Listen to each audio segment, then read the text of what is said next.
Chapter 51 The First Mission, please read and vote. You are listening at novelfull.audio. Chapter 51, First Mission, please read on. Please vote. Inside Squad 1's headquarters. I've spent the last month scouting out potential replacements for the open captain positions, Captain Yamamoto announced, his tone sharp and upbeat. The results have been quite promising. You've all received the notifications, I assume. Based on Captain Yukitake Jushiro of Squad 13's recommendation. And with the full consent of all current captains. We're appointing Naruto Uzumaki, formerly the 3rd seat of the 13th Division, as captain of the 7th Division. Isshin Shiba will be the captain of the 10th Division. Sosuke Aizen, former lieutenant of the 5th Division, requested evaluation and passed the qualification test unanimously under the observation of myself, Yamamoto Genryusai, Captain Unohana Retsu of the 4th Division, and Captain Kairaku Shunsui of the 8th Division. I believe his character and abilities are sufficient for the role. Therefore, Sosuke Aizen, the former lieutenant of the 5th Division, will be captain of the 5th Division. These are the 3 newest captains of the Godei 13. As for the other squads, the Shihoin family is still deciding on the captain of the 2nd Division. For squads 3, 9, and 12, no suitable candidates have surfaced yet, Captain Yamamoto called out. Facing the door, the paper sliding door opened, 3 figures entered. Shiba was carefree and a little rough around the edges. Aizen Sosuke was calm and collected, with his signature gentle smile. Naruto looked a bit tense. If any of you have suitable candidates, feel free to recommend them, Captain Yamamoto said, glancing at the assembled captains, but no one spoke. In that case, dismissed. He tapped his cane on the floor, with a resounding thunk. Kairaku Shunsui hurried out. Captain Uzumaki, a word, if you please. Just as Naruto started to leave, Captain Yamamoto stopped him. Naruto looked puzzled. Once everyone else had cleared out, only Lieutenant Chojiro Sasuke remained. Captain Yamamoto said gently, Naruto, congratulations on becoming our youngest captain. Naruto was still a little nervous. Thank you, Captain. I asked you to stay because I have an important mission for you, Captain Yamamoto said, getting straight to the point. Naruto's eyes lit up. Is it about hunting down Captain Kisuke and the others? Captain Yamamoto paused, giving him a knowing look. The criminals Urahara Kisuke and Shihoin Yoruchi. Shunsui has already told me he wants you to handle that. I have no objections. The important task I'm entrusting to you is something else entirely. Naruto stood a little straighter. He always felt a lot of pressure around Captain Yamamoto, especially after unlocking Azura. The feeling was even more intense. The son that Yoruchi mentioned, maybe it was more than just a metaphor. In the 7th Division, 3rd seat Kamamura Sajin is known for his loyalty, courage, and considerable ability, Captain Yamamoto continued. But for reasons of his own, he's declined to serve as captain. I need you to resolve his problem and convince him to take the position. Naruto responded, yes, Captain Yamamoto. Then what's his reason? Before he could finish, Captain Yamamoto cut him off sharply. Naruto, you may be young. But remember who you are now. You're a captain. The captain of the 7th Division. Though the storm rages, we move forward with courage. Don't think for a moment that I intend to coddle you. Hearing this, Naruto showed no discontent, nodding. Yes, I understand. Go now. Captain Yamamoto waved his hand. I expect you to complete this first mission successfully. Naruto glanced back. Uncle Shunsui was right. The captain commander didn't seem too concerned about Kisuke, Yoruchi, and the others escaping. The 7th Division headquarters, located in the central Siriidai district. The architecture was tranquil and traditional. Lieutenant Iba Tetsuzeman was already waiting at the entrance. Captain Uzumaki, he greeted. Naruto looked up at him. Sorry to keep you waiting. Iba was a tall, sturdy man with a stern, square face. He wore dark red sunglasses that barely covered his eyes. His hair was short and black except for a small, long braid reaching almost to his waist. He appeared serious. Not at all. I just arrived, Iba replied, not looking down on the blonde rookie because of his age or height, even though SpecialAbilities was suppressing the spread of the incident, that it was still no secret to lieutenants and senior officers like him. That night, this vortex captain had single-handedly contained the 4 transformed captains and lieutenants, although they were mindless and couldn't release their Zanpakuto. That kind of strength was extraordinary. The welcome ceremony is ready. Please, Captain Uzumaki, Iba said, leading the way. Many members of the inner guard were present. Naruto greeted the chief officers and senior officers one by one. Third seat Kamimura Sajin, mentioned by Captain Yamamoto, was among them. He was an unusual individual, taller than Iba, his spiritual pressure was intense, well beyond the level of a lieutenant, easily meeting the standard of a captain. What Naruto noticed most was his attire. His entire head was encased in a helmet like a kendo mask, tight and airtight, with no openings for eyes or ears. Kamimura-san, Naruto said, after meeting everyone, standing in front of Kamimura Sajin, could I speak with you privately? I have something to discuss with you. Kamimura Sajin nodded silently. Captain Uzumaki, he said, once they were in a separate room, what is it? His voice matched his stature, deep and steady. The captain commander told me about you, Naruto said softly. I understand why you don't want to be captain. He thought of Unohana Retsu, thinking of Aizen Sosuke.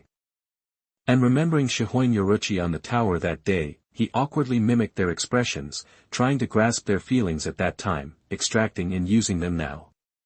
I'm simply not suitable, Kamimura Sajin shook his head. Now that a young talent like Captain Uzumaki has stepped forward, there's even less reason for me to come forward. Being able to hold a 3rd seat in the 7th Division and guard the Soul Society and the Captain Commander. That's my lifelong wish. I ask for nothing more. Naruto smiled. I can tell you're not against the idea of being captain. Something unspoken is holding you back, preventing you from taking that step. Kamimura Sajin lowered his head. After a moment, he whispered, Captain Uzumaki is quite perceptive. But I... He resisted. Naruto interrupted, raising his head and looking at the sealed helmet. Although this is the first time we've met, the first time we've spoken. It feels strange to say this. He raised a hand, scratching his head, smiling. But regardless, I'm your captain now. If you can, tell me. I'll help you face this problem. And if you really can't do it, I'll help you reject Captain Commander Yamamoto's offer completely.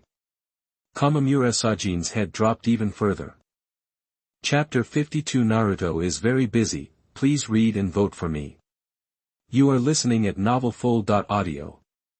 Okay, Naruto's been swamped lately, you know, feelings are weird. You can't see M or touch M, but you sure can feel M, and people who've been getting slammed with negativity for a long time. They're even more sensitive to it. Kamimura Sajin could feel the sincerity radiating off Naruto. Thanks for your concern, Captain Uzumaki, he said slowly. But there's a real reason why I can't be captain. Old man. He reached up and took off his helmet, short, bristly hair, and then, a dog's head, reddish-brown on top, with white fur starting at his mouth and spreading down to his chest. An Akita, Naruto said, eyes wide. Kamimura took a deep breath. Captain Uzumaki, as you can see, I'm not human. I shouldn't be showing this face to anyone. That's why I can't be captain. Why are you like this? Naruto blurted out. Kamimura froze. Naruto gestured.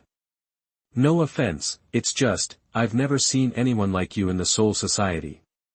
Is there a story there? Kamimura nodded. Captain Uzumaki, were you a soul buried after death? Yeah, that's right. That explains it. You wouldn't know much about it. Kamimura sounded emotional. I'm from the Wolf Clan of the Soul Society. My family committed terrible sins in the human world. I was lucky enough not to fall into Hueco Mundo. After being soul buried, I fell into the animal realm, and that's why I have this beastly body. Naruto's heart sank. So that was it. He'd thought it was a curse or some kind of spell. That's why I'm like this. Kamamura picked up his helmet and slowly put it back on. I've always been looked down on. Captain Yamamoto was the only one who didn't care about my appearance and took me in, trained me. The helmet muffled his voice again. I can serve the captain. I'm content with that. I don't dare ask for more. Showing myself like this would only cause trouble for the captain and the Seriidii. He saluted respectfully, then turned to leave. Sorry, Captain Uzumaki. Naruto watched him walk away, lost in thought. He hadn't expected this. He could feel what Kamamura was going through. His own situation was probably better, he just had a bad rep, but Kamamura was actually a dog monster. Not to mention being in the animal realm, Naruto was still thinking about it when the man stopped at the door and turned around. Oh, Captain Uzumaki. One thing, please let me correct you. Huh?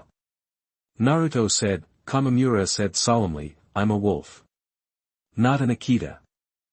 He might face discrimination because of his appearance, but species was a serious matter. He didn't think wolves and dogs were the same thing. Naruto scratched his head. Captain Yamamoto had really given him a tough situation to deal with. Life as a captain was nothing like being the third seat of Squad 13, even if the 7th Division's job was just inner court defense. There was still something to deal with every day. Within a week of taking over, Naruto had become pretty popular in the 7th. The shadow clone technique was great for ninja battles, but in a Shinigami fight, it was useless and could even hurt you. Shinigami battles are all about spiritual pressure, whether it's swords or spells, you need enough spiritual pressure to hurt your opponent, and the shadow clone technique. It divides your spiritual pressure, quantity doesn't matter, weak spiritual pressure can't hurt strong spiritual pressure, but it was incredibly useful for handling squad business. Each shadow clone was basically its own person. When they disappeared, their memories went back to the original. Naruto could be checking reports while his clones were somewhere else in the Seriidii. He did almost everything himself. No matter how small the job, he was happy to help. It was tiring, but Naruto kind of liked it. He'd occasionally try to talk to Kamamura, but the wolf-headed guy was stubborn and just wanted to be polite, so it was hard to get through to him. This went on for 6 months. Naruto was getting used to being a captain. One day, Vice Captain Iba came into the office, looking serious. Something up? Naruto said, already making clones. Iba shook his head. No, just wanted to invite you for a drink tonight. You got time? Me? Naruto blinked. Iba nodded.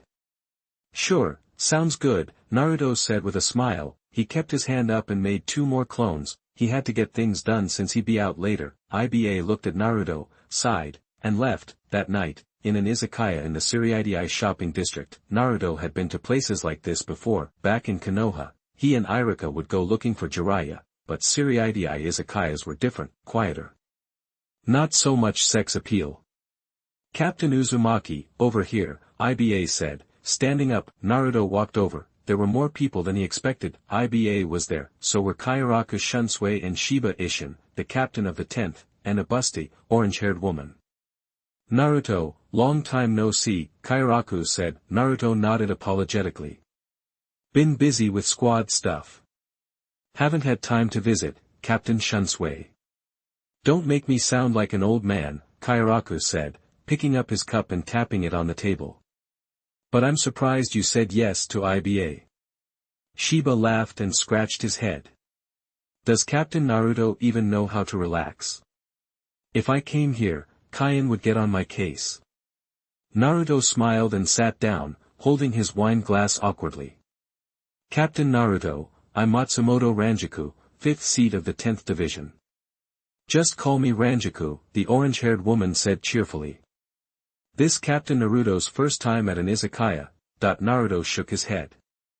Not the first time, but the first time as a customer.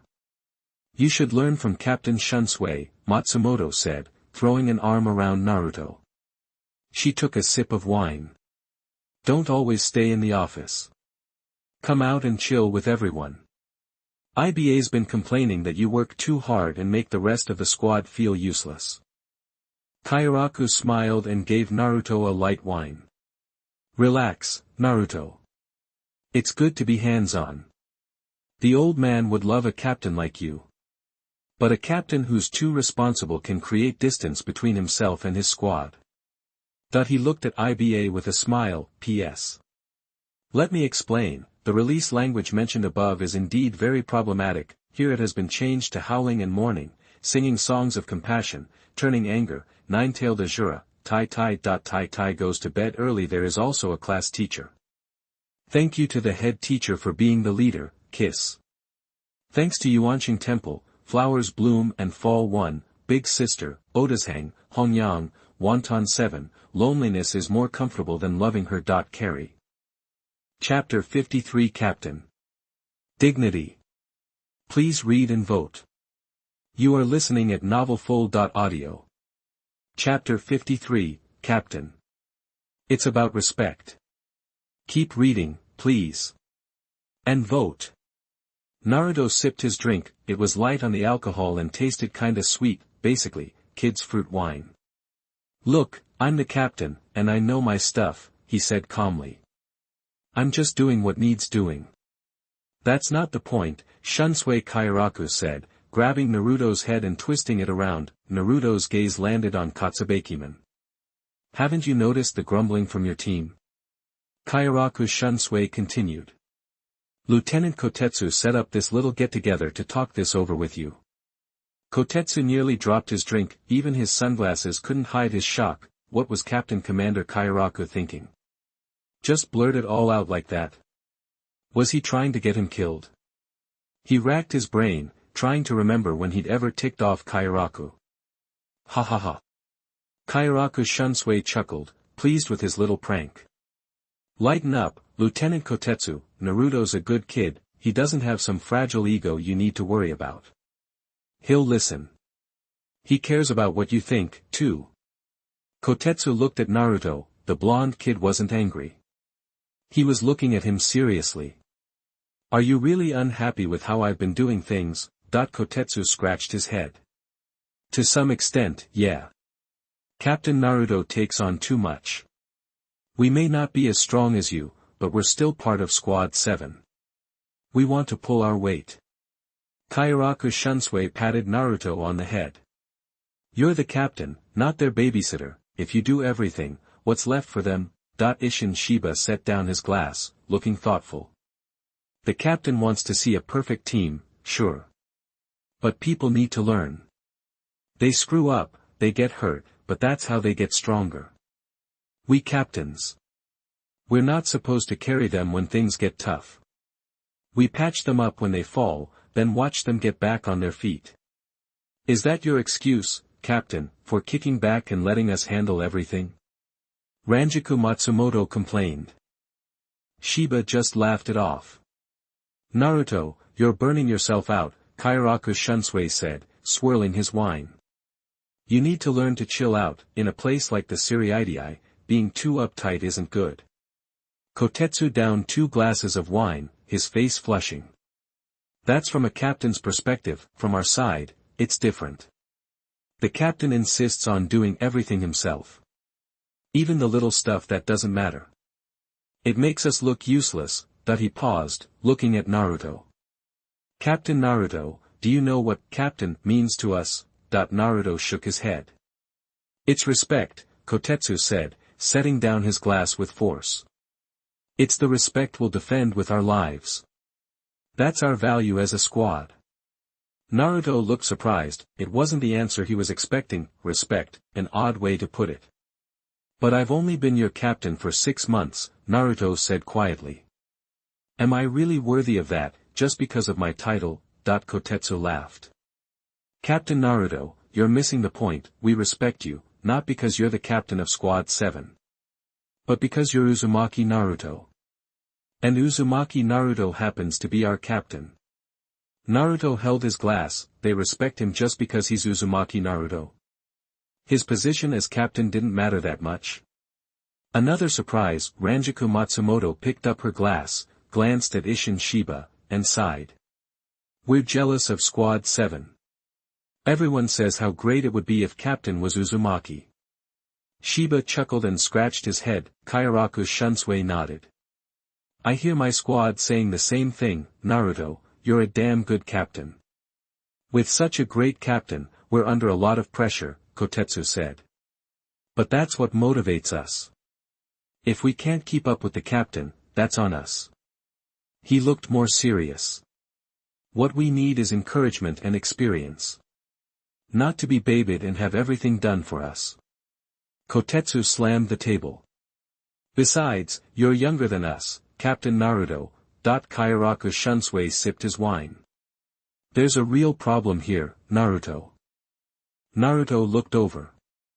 Can you protect them forever?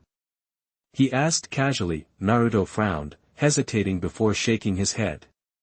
If they're not strong enough to protect themselves when real danger hits, that's fatal, Kairaku Shunsui said, setting down his glass. While you can still protect them, let them grow, that way, when the real threats come, they can fight back. Kotetsu waved his arm. The strength of Squad 7 is determination. Determination as in resolve for courage. Naruto was quiet, he didn't drink much that night. Isshin Shiba and Kairaku Shunsui made sure of it. Considering he looked like a minor, it would be a sin to get him drunk. Back at Squad 7, Naruto tried to let go. He started delegating tasks he usually handled to his team. The team members agreed with smiles, even eagerly accepting the responsibilities. After that heart-to-heart at the bar, Kotetsu figured out how to talk to Naruto. Not enough trust has been developed, and more delegation could be made. Naruto listened, gradually letting go, and carefully watched his team's reaction. They weren't annoyed, they were energized. Eventually, Naruto sat in the squad headquarters. He realized that he had nothing left to do, just read reports, or step in when someone screwed up. Life was easy. Naruto had more time to observe Squad 7. Kotetsu Basemon was a dependable lieutenant. Kamamura's version wasn't how he described himself. He was well liked, but his strict style, full body armor, and imposing aura kept people at arm's length. Naruto thought about Kotetsu's words. He thought that he might have found a way to deal with Kamamura's vision. There's only one way to settle things like this, and it involves the manly way to solve these issues. Chapter 54, Fight Like a Man. Please read and vote for me. You are listening at novelfull.audio. Chapter 54, Fight Like a Man. Please keep reading and vote. Naruto found Kamamura's left flank and shared his thoughts. Captain Naruto, you want to fight me? Kamamura was surprised. Naruto nodded. Yep. Why? He shook his head, confused. Naruto smiled. I'm not much of a talker. I can't be as eloquent as the other captains. I'm still young, and my words don't carry as much weight.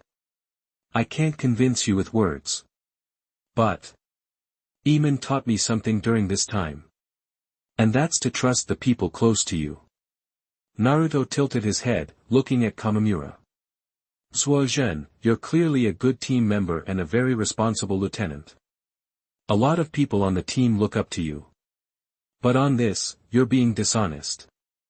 Kamamura didn't respond. The respect and admiration were obvious. He only used the helmet to hide his eyes and ears, not his mind. He believed that respect stemmed from the human image they had of him. If his true animal face were revealed, things might go south. But if I question you because of that, then I'm implying that I don't believe in them either, and that's unfair to you. Naruto continued, it's not easy to let go of what you use to protect yourself. But I trust you. I also trust our team members. So, if you won't take off the helmet, then let me break it myself.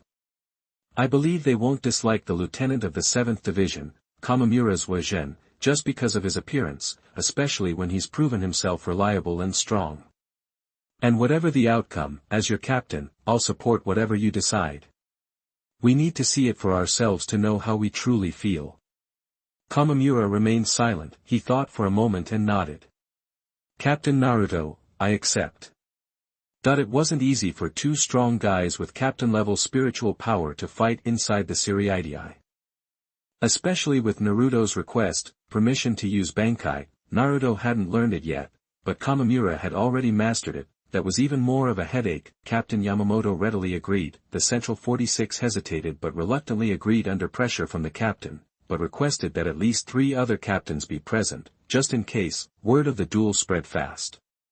In the 7th Division barracks, Captain Naruto's dueling Kamimura. A team member said, disbelieving. I heard Kamimura's got what it takes to be captain, someone explained, but he doesn't seem interested. That's becoming a captain. If I had the skills, I'd have applied ages ago. That's probably it. Although Kamimura kept himself covered, he was around the team all the time. Even a well-kept secret was hard to hide when exposed. Most team members just thought he had unusual quirks, but the officers had their suspicions. The news not only stirred up the 7th Division but quickly spread throughout the SpecialAbilities. The 3rd and 9th Divisions were especially interested. They still needed a new captain. If this Kamimura could be swayed, he might become the captain of one of those two teams, of course. They wanted to size up their potential captain. The day of the duel arrived, the 7th Division training grounds. Not many people were watching. I thought Naruto would let a lot of people come, Shiba Ishin said, legs crossed, observing the small crowd. Didn't expect it's just people from each team. Naruto had ordered it. The 7th Division barracks were under martial law. Only the officers of each team were allowed to attend after signing in. Even the 7th Division had to abide by that rule. Naruto is a gentle person, Unohana Retsu said softly, shaking her head. If too many people came, wouldn't that just pressure Kamimura into becoming a captain? Kairaku Shunsui pulled out a sake bottle from his robes and winked at Shiba Ishin. He nodded knowingly and took the cup. What's up with Kamimura anyway? Looks like a big problem. Unohana and Kairaku shook their heads and said nothing more. Just watch, Kairaku said softly. Naruto had invited them to watch the fight and provide support just in case. On the training grounds, Naruto and Kamimura stood ready. Captain Naruto, Kamimura said softly, I respect you a lot. But I'm strong. Before joining the Gotei 13, I wandered the Soul Society for decades. And unlike you, Captain Naruto, I've already mastered Bankai. Spiritual power exploded from his body. The onlookers' expressions changed. He's got guts. Naruto remained calm. Then try your best to stop me. He flashed forward, golden light arced. He swung his sword, aiming for the head. Clang. Kamimura raised his sword to meet the attack, twisted his wrist, pressed down, and stabbed. At the same time, he began the incantation. Roar, Tenken. Spiritual pressure boiled. A giant, armored hand, larger than him, condensed behind him, holding a Zanpakuto magnified dozens of times. With a rumble, a shadow loomed over the sky. It came crashing down, huge, heavy, and powerful. Naruto clapped his hands, and golden chains shot out from behind him, binding the giant hand, entangling it, and immobilizing it. Kamimura raised his other hand. Spiritual power gathered, ready to strike. 2 whooshes. The golden chains swung and bound that hand too. They slithered like snakes, wrapping around his body, tying him up. Naruto raised his head, looking at Kamimura's head. This is all you've got? Sajin, while I may not have Bankai yet, I am a captain too. The chains danced and lashed at the helmet. The 3 captains watching. Shiba Ishin held his wine glass, staring intently. Is that the technique Naruto used to suppress the hollowified captains that day?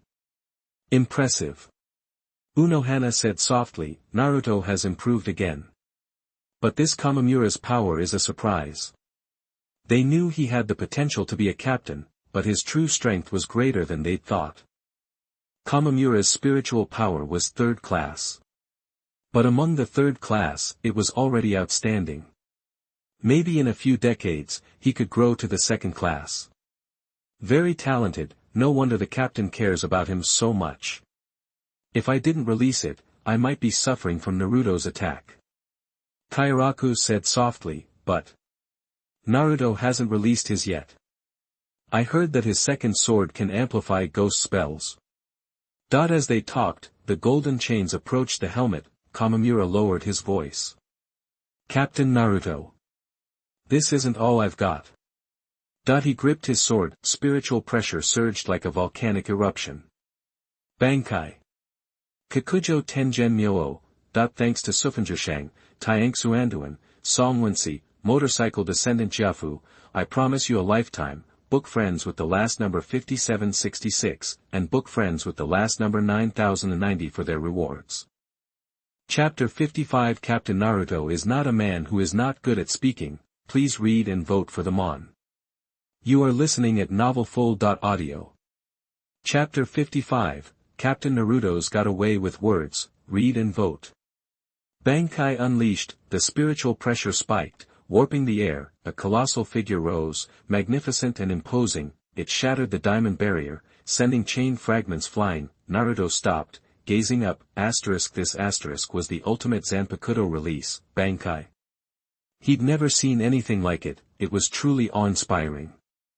Ming Wang, the king of the underworld, was clad in brown-tiled armor, topped with a steel helmet sporting ox-like horns. Its eyes were blank, its mouth tongueless, as if it had crawled straight out of hell. The giant radiated an oppressive presence, magnified by its sheer size. The shadow it cast felt like the sky itself was collapsing.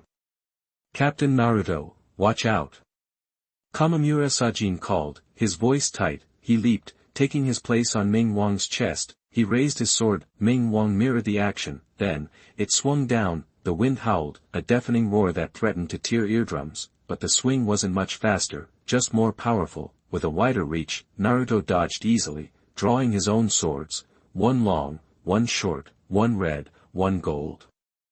Howling grief, compassionate song, furious spin, nine-tailed Ashura, that the Zanpakuto's power surged, engulfing his body. He was plated in gold, sprouting 6 arms. He still retained some fox-like features. Konoha I narrowed her eyes. The Shirkai had changed, completely different from before. The aura was peaceful, no longer violent or ferocious. The spiritual pressure pulsed with a strong life force. "Naruto's Shirkai is incredible," Shiba Ishin observed, his expression serious. "The third set of dual blades in Soul Society. Truly beautiful and captivating. But different from Captain Shuansue's and Captain Yukate's." Kairaku Shunsui nodded. Indeed, it was. His and Yukate's dual blades complemented each other, symmetrical in appearance and strength. Though Hata and Kyukatsu differed in size due to their unique origins, they were still fundamentally of one lineage. But Naruto's 2 swords, they shared virtually nothing in terms of appearance or core power. "Kamamura-sensei's sword is impressive, and his Bankai is powerful too," Unohana Retsu murmured. "But it seems he's already lost." The other 2 captains agreed. The battle raged on, but the outcome was clear. The Colossus continued to swing its sword. Its momentum was undeniable, its advantages were clear, but so were its weaknesses. Naruto dodged repeatedly, gathering crucial intel. The Mingwang giant statue mirrored Kamamura Sajin's movements. When the master swung, so did the statue. This meant, to defeat Kamamura Sajin, he had to overcome the synchronized giant, but it also meant, the giant statue shared Kamamura Sajin's flaws. He wasn't fast to begin with, and that sluggishness magnified in the giant statue, making it even slower. Only its size significantly increased its attack range, a decent compensation for its lack of speed. But Naruto's flash step rivaled Yoruchi's, the former captain of the 2nd Division, known as the Goddess of Flash.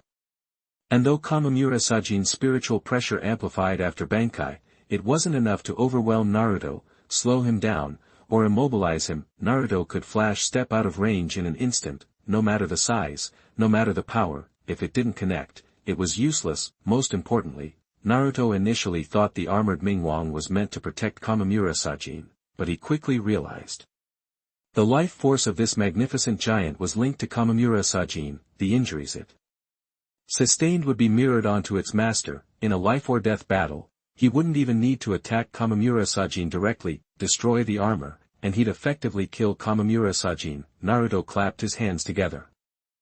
Vajra lock. A circle of thick golden chains appeared, a dozen layers thick, binding the hands of the Mingwang Colossus.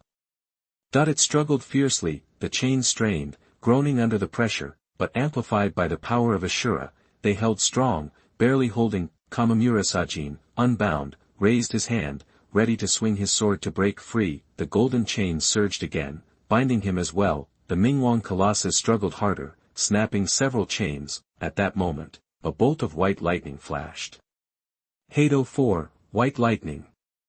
The last Hado, fired by Naruto without incantation, it weaved through the chains and the Colossus, striking Kamamura Sajin's head. A low-level Kido, even enhanced by Ashura, wouldn't seriously harm a captain, especially since Kamamura Sajin was wearing a helmet, but, something happened, the wooden helmet shattered, breaking in two, revealing his furry appearance. "They're the Wolf Clan," Isshin Shiba said, pausing as he picked up his drink, staring intently at Kamamura. "No wonder he's like this." The Wolf Clan didn't have a good reputation among ordinary Shinigami. Their unusual appearance led to prejudice, that was reason enough for him to resist becoming captain.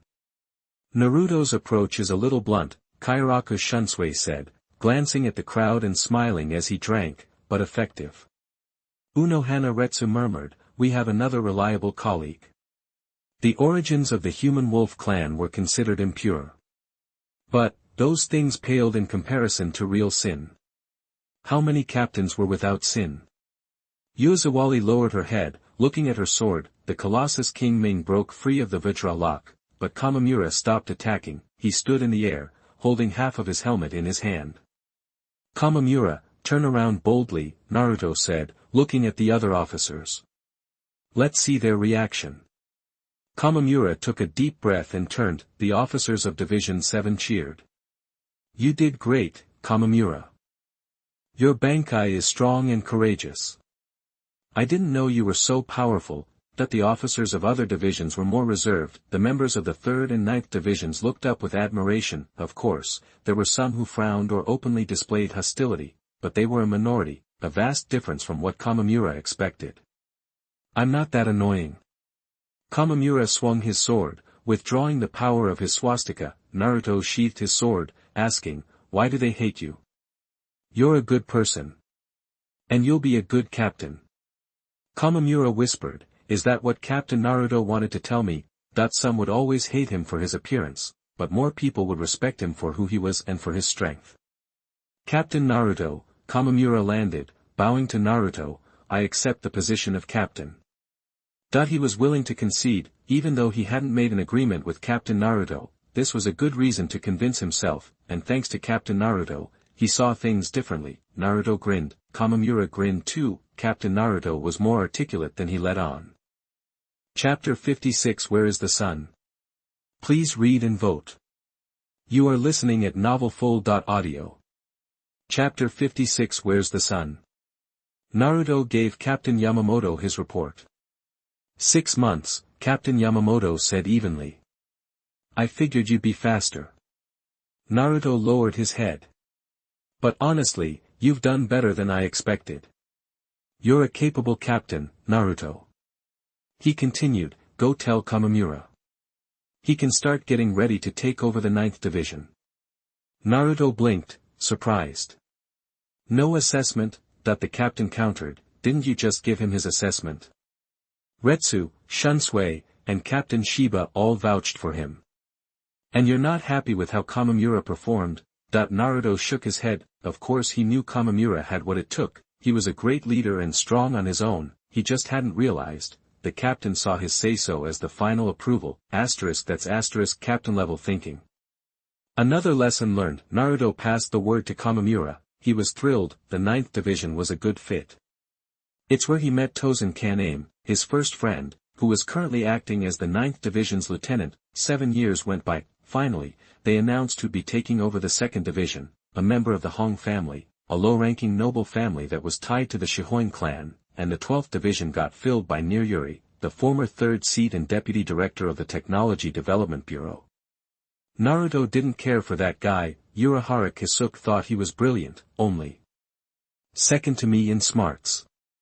But he was ice cold, he looked at people the same way he looked at his research materials, everyone, that is, except Urahara Kisuke.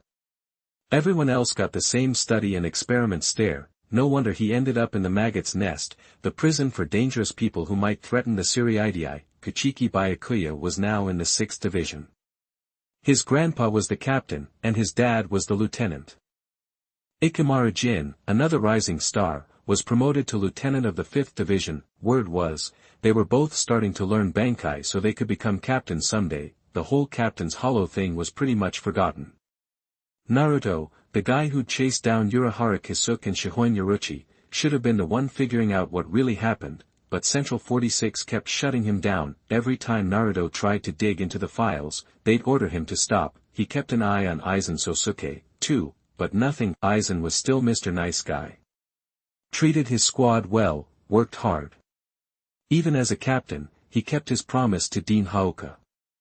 Every year, he'd show up to give speeches and congratulate the new academy students. Ikemura Jin, Naruto's friend and the 5th Division lieutenant, looked way more suspicious. 12 years in the Soul Society, cherry blossoms filled the air. Naruto woke up. He was back in the hotel, not the 7th Division training grounds. Karen was asleep in the bed. She stirred when he moved, looked at him groggily while he was practicing Blade Zen, and asked, "What's up, Naruto?" Naruto shook his head. "Nothing. Just finished my training." Karen mumbled something and drifted back to sleep. Naruto made a hand seal and created a shadow clone. "I'm gonna head out for a bit. Be right back. The shadow clone's here to protect you." The shadow clone waved. Naruto vanished. He needed to get back to Konoha, not because he missed the place, but he remembered that Genin, Rock Lee. His healing skills weren't up to par back then, but after 12 years of training with Captain Unohana, he should be able to handle it now. Konoha, Naruto didn't hide. He just walked right in. He headed straight for the hospital. Anbu went into a panic. The Jinchuriki was back. What was he doing? This couldn't be good. After all, he'd killed 2 guys and nailed them to the village gates. That was a pretty strong message. People were watching, but no one could keep up with Naruto's speed. The info made it to the Hokage building, and landed in Jiraiya and Kakashi's hands. At the entrance to Konoha Hospital, 2 figures appeared. "You sure Naruto's target is here?" Jiraiya asked, looking up at the ANBU on the roof. Before the ANBU could answer, a flash of gold. Naruto was right in front of them. "Naruto," Kakashi said quietly. "What brings you back?" Jiraiya forced a smile, trying to sound relaxed. "Changed your mind?" Naruto shook his head. "Just something I needed to take care of." Kakashi looked serious. Jiraiya glanced back at the hospital, confused. What could Naruto want there? "I've got some ideas about Rock Lee's injuries. See if I can fix him up," Naruto said, leaving no room for doubt. Kakashi was taken aback. His hand, which had been rising slowly, dropped to his side. He was here to save Guy's student. He realized, things weren't as bad as he thought. Naruto wasn't the enemy. Jiraiya relaxed a little too. "Still thinking about your friends, huh? You can't stay away from Konoha, can you, Naruto? Koharu and Yen both promised me that they would." Naruto smiled sadly and shook his head. The Soul Society had its dark side, but at least there was Captain Yamamoto, a true source of light. Where was Konoha's light? He turned his head and raised his hand. Chakra surged, and a golden chain shot from his palm, pierced a shadow, wrapped around someone, dragged them back, and slammed them to the ground. It was a Konoha ninja in a mask and vest. Jiraiya and Kakashi stared. This guy looked just like an ANBU, but they knew better. The mask wasn't a standard animal design. It was Root. It was that man's doing. "If you're gonna promise, then prove it." Naruto stepped on the struggling ninja, Chakra holding him down. He bent over, ripped off the mask, opened the ninja's mouth, and yanked out his tongue. The sealing jutsu made of Tuya was clearly visible. "You gonna hand this guy over? Let me deal with him." Naruto looked up at the 2 of them. It was obvious. This guy didn't mean the Root ninja, it meant whoever sent him, the one who used that sealing technique, the one who sent the unknown ninja out to hunt down Naruto earlier. Jiraiya opened his mouth, but couldn't find the words. Kakashi held his breath. "If you can't do it, don't say things you can't back up." Naruto tossed the ninja aside and walked between them. "If you're not willing to be the sun, don't pretend you are." Thanks to Gu Wenxian and Book Friend 6307 for the rewards. Going on sale on the 8th. Chapter 57. Come when you want, leave when you want. Please read and vote for me. You are listening at novelfull.audio. Chapter 57. Can he just waltz in and out? Please read, please vote. Jiraiya spun around. Naruto had vanished into the shadows, swallowed by the bright lights. He and Kakashi exchanged a silent look. After a moment, Jiraiya looked up and commanded, "Root, stay away from here. Don't push your luck." Leave 2 guards at the door. No matter what, don't engage Naruto. Everyone else, dismissed. Point 2 agents acknowledged and materialized instantly. The rest, along with the root members, disappeared just as quickly. Hokage building, meeting room, the 3 advisors, Jonin Commander Shikaku Nara, and a collection of elite Jonin, including Might Guy, were all gathered. The whole village was on high alert, simmering with anxiety. They were waiting for a signal, or for 2 people to return. Soon, the door swung open. Seriously, no need to be so tense, Jiraiya said, flashing a reassuring grin. Naruto means no harm. He's not here to destroy the village. He's a good kid. A collective sigh of relief swept through the room. Danzo ground his teeth, slamming his fist on the table. Insolent. Jiraiya, is this your answer to us? You're coddling the Jinchuriki. What do you think Konoha is? He can just stroll in and out as he pleases. You think he can just disrespect the village like this, and you can. Jiraiya's eyes narrowed, fixing Danzo with a sharp gaze. Danzo, actually, I do have something to report about you. He'd always despised that advisor, especially after what Naruto had been through. Danzo frowned and waved his hand dismissively. Naruto told me that if Konoha was willing to hand you over for him to deal with, he might consider something, Jiraiya said softly. Everyone in the room was stunned. Consider what? Coming back to Konoha? Or something else entirely? Danzo's frown deepened. Was this a threat? He glanced around at the others, a heavier weight settling in his gut. Many of the Jonin were clearly considering it. Jiraiya-sama, Danzo-sama, Shikaku Nara said. We can't deny that Naruto is a Konoha ninja. It was a reminder, and a statement of fact. Konoha's situation now, didn't Naruto already do what he wanted? What else could they do? They wouldn't dare say any of this to Naruto's face. Koharu Uchiha followed up with a steady voice. Enough, Danzo. We didn't authorize you to speak as an advisor right now. Jiraiya, what is the Jinchuriki's purpose in returning this time? Jiraiya replied, it's for a kid named Lee. His target is Lee? Might Guy exclaimed.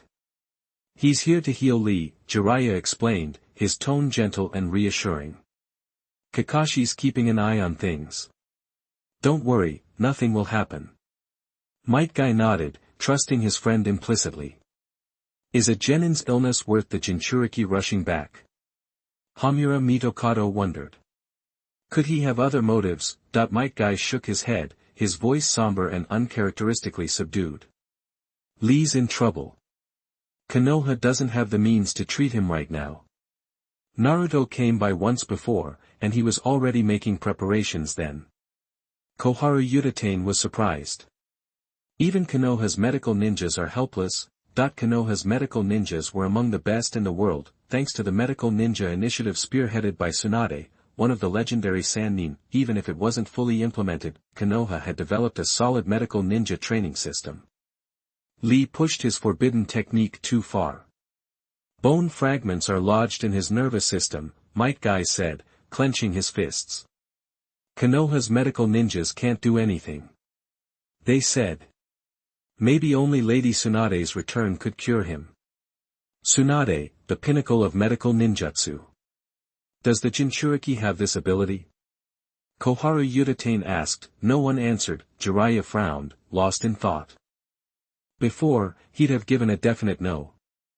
Mastering medical ninjutsu wasn't something you could do overnight. It required years of dedicated training, but with Naruto's talent and the power of the Nine Tails, he couldn't say for sure anymore. The room fell silent, heavy with unspoken thoughts. After getting the go-ahead from Jiraiya, Might Guy rushed to Konoha Hospital, consumed with worry for Lee. When he arrived, he found only Kakashi in Lee's ward. Where's Naruto? Might Guy asked, peering around, not spotting the blonde figure. Kakashi replied, he's gone. How's Lee? Might Guy's gaze settled on his apprentice lying in bed. The bowl-cut kid looked peaceful, snoring softly in his sleep. Might Guy was stunned. Lee hadn't slept like this in a long time. His injuries forced him to sleep on his side. Lying flat was too much for his back. Naruto said the surgery was a success. Kakashi walked over to a table and picked up a surgical tray. This is what he removed from Lee's body. The tray held a dense collection of tiny fragments, the smallest were less than half the size of a sesame seed, the largest about the size of a fingernail. These were the bone fragments lodged in Lee's nerves that the Konoha medical ninja had identified. I wanted to get a doctor to examine them, Kakashi continued, but Lee seemed exhausted and fell asleep right after the surgery. But before he crashed, Naruto helped him up and checked him out. He said he could walk without crutches and stand straight now. Looks like he's recovered. So, I didn't want to disturb him. Might Guy seemed to deflate, sinking into a chair beside the bed. That's amazing. We'll get him checked again when he wakes up, just to be sure. That's what he said, but he didn't seem nearly as worried now, staring at the bloodied fragments on the tray. A goofy grin spread across his face, looking at these things, and seeing Lee resting so peacefully. He was almost certain that Lee was completely healed, he just wanted the medical ninja to confirm it, to change the highly probable outcome to absolutely certain. Naruto left so fast. I should have thanked him, Might Guy said, looking at Lee with affection. Kakashi didn't speak, his gaze fixed on Lee, but his thoughts weren't on the bowl-cut kid, they were on the Naruto who had just left. He didn't seem to care at all that he had once parted ways with Konoha. He'd come back if he wanted to visit someone he cared about, and leave when he was done. He acted as if Konoha was nothing, before Lee was treated. Kakashi felt guilty towards Naruto, and felt that he had abandoned his friends. Had he really? If he had, he wouldn't have come back to heal Lee. Kakashi remembered what he'd told Naruto during Team 7's first mission. Why force yourself on people who don't accept you? So, in Naruto's eyes, friends were friends, and villages were villages. Kakashi tilted his head slightly, glancing over at Might Guy. The bowl-cut man was still grinning. He thought, that if he was a rogue ninja, not at war with Konoha, and in danger, Might Guy would definitely come to save him. Kakashi sighed. Naruto was incredibly free-spirited, but how could he be so carefree? Chapter 58. Do you want to learn? Please read and vote for me. You are listening at novelfull.audio. Chapter 58. Wanna learn? Please read and vote. Konoha, in a forgotten corner, the abandoned Uchiha compound. Sasuke sat in the courtyard. Usually, he'd be deep into his physical training by now, but tonight, he just wasn't feeling it. He just stared up at the crescent moon, lost in thought. The day's rain had scrubbed the sky clean, not even a wisp of cloud remained, but in his mind's eye, he kept seeing a golden figure floating there, Naruto's shadow. The events of the day replayed over and over. Naruto, standing in the sky, leaving. Without a care about what Konoha thought, the village elders were helpless, forced to agree. That's what raw power gets you. But how did Naruto get so strong?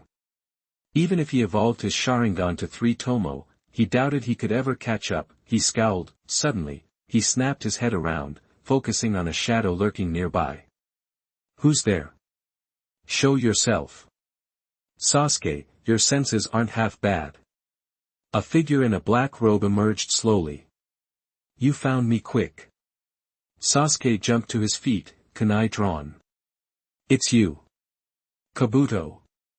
You've got some nerve, showing up in Konoha now. The man lowered his hood, revealing his bespectacled face and that fake smile. I'm usually a real chicken, but I couldn't pass up this chance.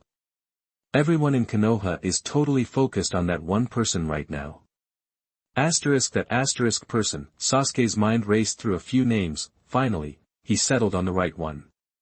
Naruto. Kabuto Yakushi nodded. Yep, the Jinchuriki himself. He strolls back into Konoha, and the whole place goes nuts. Visits the hospital, then takes off again. I thought Konoha would try to stop him at least a little. Sasuke narrowed his eyes, ignoring the bait. Cut the crap. What do you want? That he didn't need to ask what Naruto was doing at the hospital. The answer was obvious, saving Rock Lee. He was more interested in why Kabuto was there talking to him. Naruto is something else, isn't he? Kabuto tilted his head, gazing into the distance. I've been laying low. I only dared to come after confirming he'd left the village. Aren't you supposed to be like 3 months older than him? Sasuke said nothing. He knew Naruto's birthday, October 10th. which made Naruto a couple of months younger than him, born July 23. Are you hungry for real power?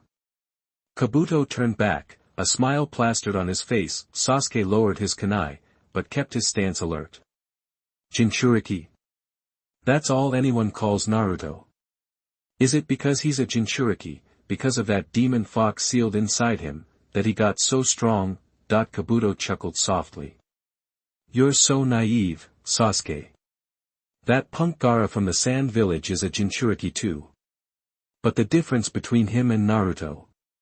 He clicked his tongue, leaving the sentence unfinished. Sasuke had already made up his own mind. Gaara was strong. For his age, he was nearly unmatched. But the gap between him and Naruto was like the Grand Canyon. Wanna catch up to Naruto? Kabuto held out a hand, his expression almost sincere. Sasuke shook his head, giving him the once-over. You think you're the guy who can help me? His tone dripped with scorn. During the Konoha crush, he'd seen Kabuto in action. He and a bunch of Sand Village ninja could barely hold their own against Kakashi and the others. Naruto had been right, this guy was dangerous, sure, but he was still small potatoes compared to someone like Kakashi. Of course not. Kabuto pointed upwards. Have you forgotten who's above me? You mean that snake Orochimaru? Sasuke asked, surprised. Kabuto nodded. Sasuke frowned. Didn't Naruto kill him? You expect lessons from a dead man. You could say that. Kabuto's smile remained fixed. Even I thought Lord Orochimaru was really gone at first. But his methods are beyond anything we can imagine.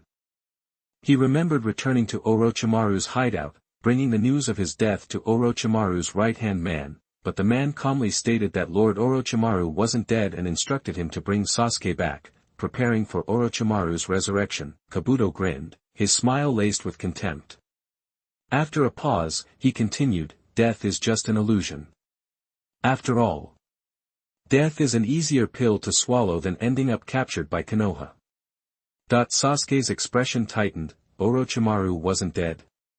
Come with me, Sasuke. Kabuto reached out again. Konoha isn't the place for you. That Jinchuriki brat is going to tear this place apart. And all the darkness buried underneath will come with it. You'll never get stronger here. You'll only be swallowed by that darkness. Sasuke shoved his hands into his pockets, standing tall. Even if Orochimaru isn't dead, so what? What can he teach me? How to play dead and run away from a fight. I need the power to crush my enemies head-on, not the power to weasel out. Kabuto lowered his hand, pushing up his glasses. Didn't he prove his power by killing the third Hokage? Just killing an old man, Sasuke scoffed, dismissing the idea. Orochimaru, when he appeared in the Forest of Death, he'd been intimidating, sure, but in Sasuke's eyes, Orochimaru wasn't worthy of the title strong. He tried to do something to him, but Naruto had chased him off in a matter of seconds. He had to struggle and scrape by to kill the third Hokage, who was practically on his deathbed already, and then he got killed by Naruto. That's the guy Kabuto wanted him to train with. That weak sauce wasn't worth his time. Leave Konoha to find a guy who gets killed by Naruto. He was better off staying put, learning from Kakashi first, and figuring things out after he unlocked the 3-Tomo Sharingan. Really? That's how you see Lord Orochimaru? Kabuto sighed softly. Well, even if you have some misunderstandings about him for now, Lord Orochimaru will always welcome you. If you change your mind, come to the Sound Village. Sasuke didn't answer. He watched with cold eyes as Kabuto vanished into the shadows. He looked back up at the moon, staring until he could no longer sense Kabuto's presence or chakra. His fist tightened in his pocket. Power. Naruto left the village. He hadn't gone far before he sensed a familiar chakra signature hot on his trail. He stopped, waiting on a tree branch. Jiraiya soon caught up. What do you want, chasing after me like this? Naruto's tone was calm, almost detached. Jiraiya scratched his head, looking unsure. I wanted to teach you a couple of jutsu. One is the summoning technique. If you sign the contract with the giant toads of Mount Myaboku, we can use it for communication and battles. The other is a ninjutsu called the Rasengan. Naruto shook his head, he didn't need more ninjutsu right now. These things wouldn't increase his strength that much. These are jutsu your father knew. Mentioning Minato Namikaze gave Jiraiya a boost of confidence. The Rasengan is an uncompleted jutsu your father developed. So. Do you want to learn them? Thanks to Uncle Little White Mouse 2 and you Fei for the reward. Chapter 59 There is one thing, please read and vote for me. You are listening at novelfull.audio. Edited content, Chapter 59. Rasengan, my dad's technique. Naruto was touched, his fighting style was pretty solid already, so he didn't exactly need new techniques. Just smashing through stuff worked fine, but it was his dad's thing, they hadn't left much behind in his life, and, the summoning jutsu seemed worth learning. Naruto thought back to his first C-rank mission with Kakashi, he'd seen him use the summoning technique to call creatures from way out in the boonies. It was a jutsu that messed with space, he still hadn't figured out how he zipped between this world and the Soul Society.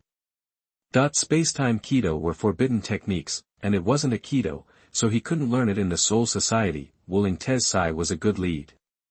He was the first person he'd seen clearly use a technique with spacetime elements, but he and Urahara Kisuke had booked it to the real world together. They were keeping a low profile, probably worried about some hidden enemy, and they hadn't tried to reach out. The investigation was getting blocked by Central 46, he couldn't track them down either. Now, he needed a jutsu related to space. Is the summoning technique related to space? Naruto asked. Jiraiya looked surprised, then nodded. Yeah, it's a pretty basic spacetime ninjutsu. Then I'd appreciate it if you teach me both of those techniques, Naruto said. Jiraiya was thinking. Naruto, are you into spacetime ninjutsu? Konoha has a jutsu called the Flying Thunder God technique. Your dad used it too. It was his signature move. It's how Minato got the name Yellow Flash, which scared the heck out of everyone. If you stick around Konoha, you might get a shot at learning it. Naruto cut him off and grinned. My dad was called the Yellow Flash. That sounds awesome. Jiraiya was stumped, and couldn't say what he wanted. He looked at Naruto, knowing those two evasive sentences were a polite rejection of his idea. Besides, dangling a carrot in front of a donkey's face might work, but Naruto wasn't buying it. He walked over, but instead of pulling out a scroll, he started demonstrating and teaching Naruto. The summoning technique wasn't hard, the most important part was writing your name on the contract scroll. Jiraiya took out the Mount Myaboku contract and unrolled it. Naruto glanced at the names of the contractors. Jiraiya was second to last. After him, the last name was written in sloppy hiragana, Namikaze Minato. Naruto wrote in his name, and did the 5 hand seals. It was a really simple technique that he picked up in less than an hour. Looking at the toad he just summoned, Naruto was deep in thought. He'd definitely felt the space breaking, like a channel was opening for a split second. Too bad Urahara Kisuke had run off, he'd have to study this on his own. The summoning technique wasn't just for summoning animals.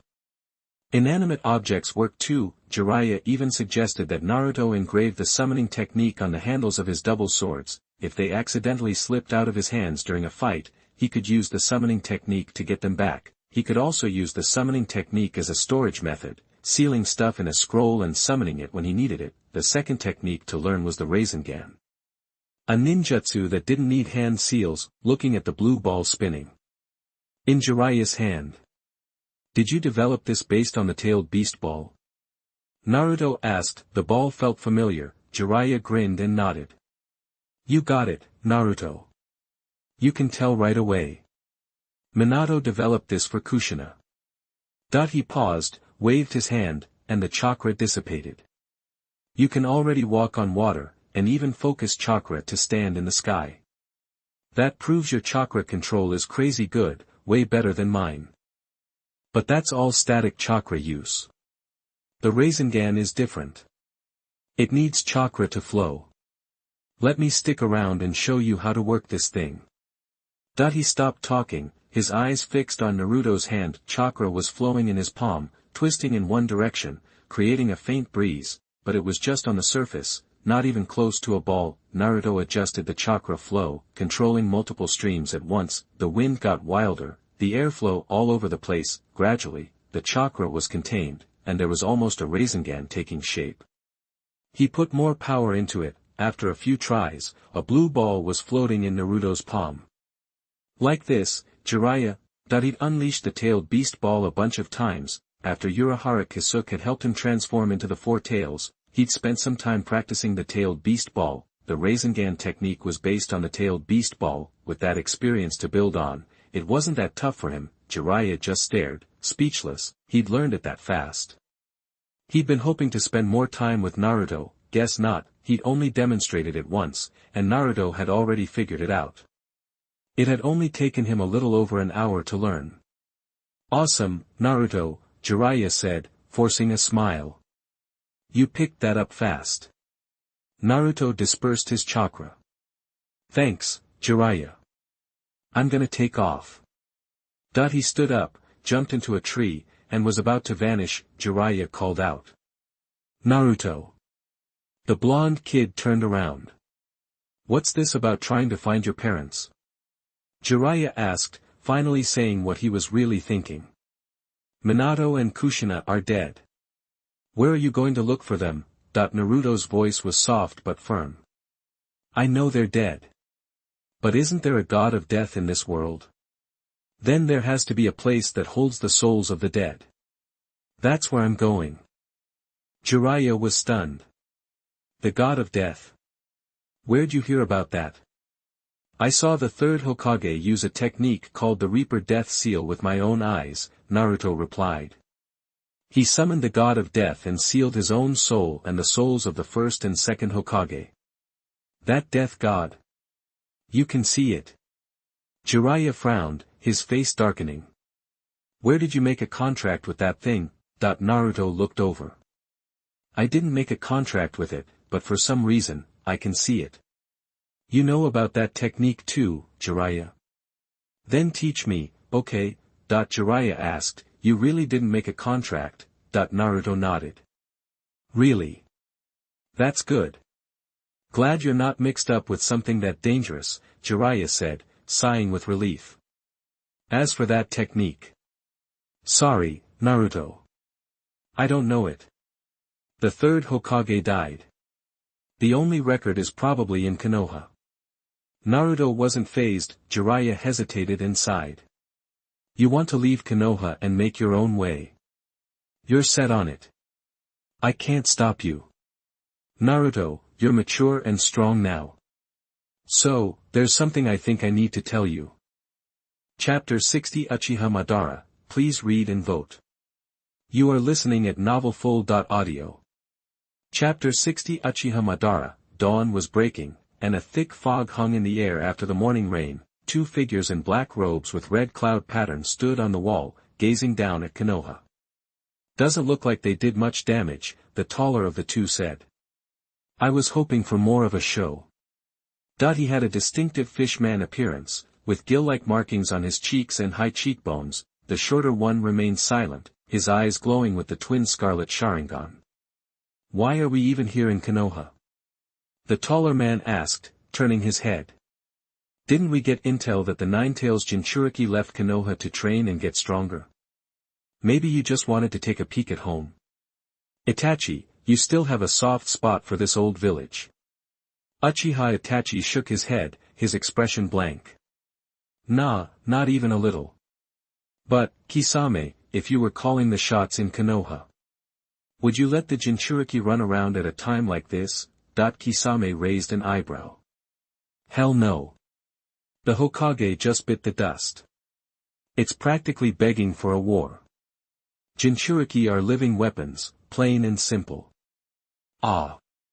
Itachi, you think Konoha might be feeding us false information? Uchiha Itachi stared silently ahead. Kisame said nothing. Meanwhile, in the woods outside Konoha, after hearing Jiraiya's explanation, Naruto put a hand on his stomach. So, I only have half of the Nine-Tails inside me. That's right. Jiraiya nodded. Minato sealed the yang half of the Nine-Tails in you. He sealed the yin half somewhere else. Naruto lowered his head, remembering what Captain Unohana had said during his initial examination. Half the power within your body is missing. He finally understood.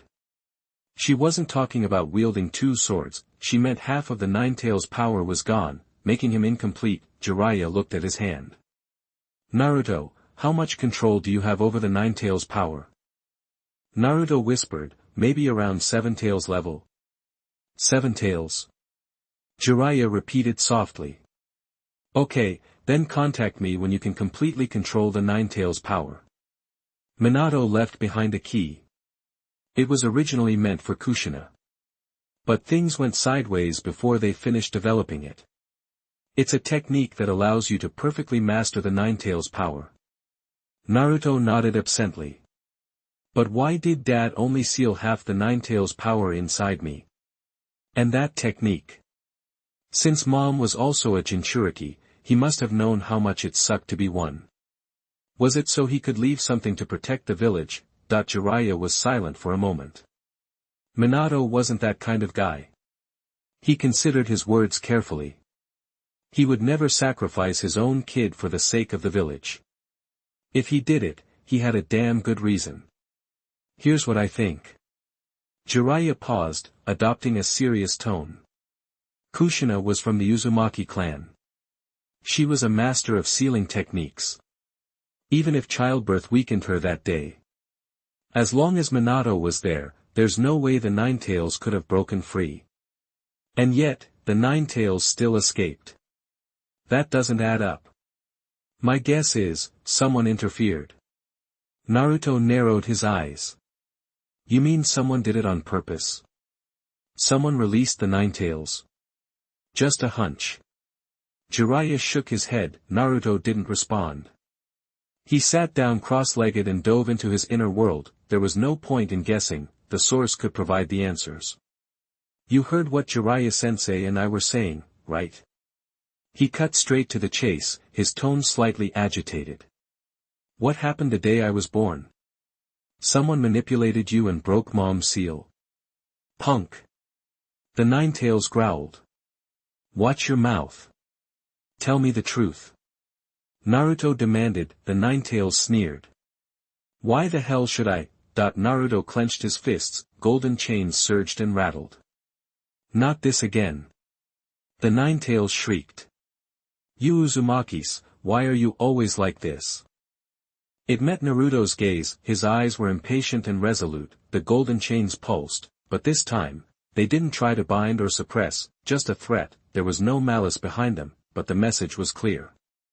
Cooperate, or else, the Nine-Tails sighed. That night, someone broke Kushina's seal. A guy with the Sharingan. Sharingan. The word hit Naruto like a punch to the gut. His first thought was Sasuke, but that was impossible.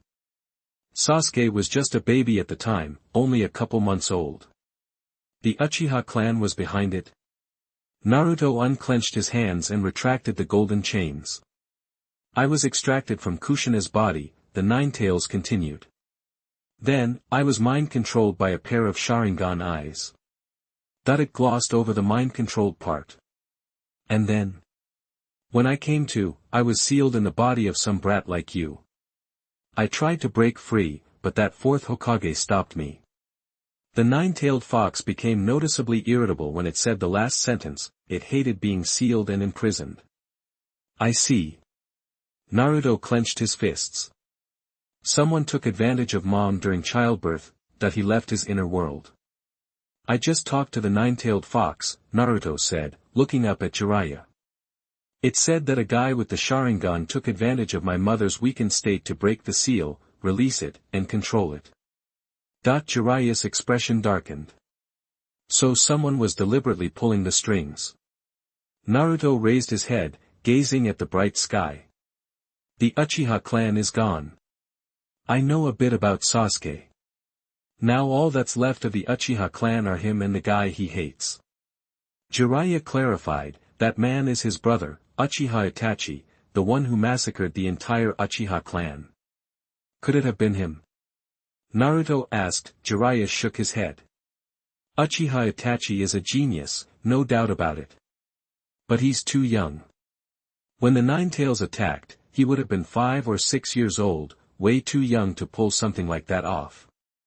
I wonder if it could be. He carefully uttered a name, Uchiha Madara.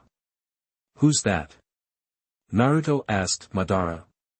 He'd never heard the name before. He's the founder of the Uchiha clan in Konoha, Jiraiya explained. He lived in the same era as the first Hokage. Naruto was stunned. That was forever ago. Could he still be alive after all this time? If anyone in the Uchiha clan had the power to release the Nine Tails from Minato's seal, Jiraiya said seriously, it would be the clan's founder, Uchiha Madara. Naruto. You need to be extremely careful when you leave Konoha.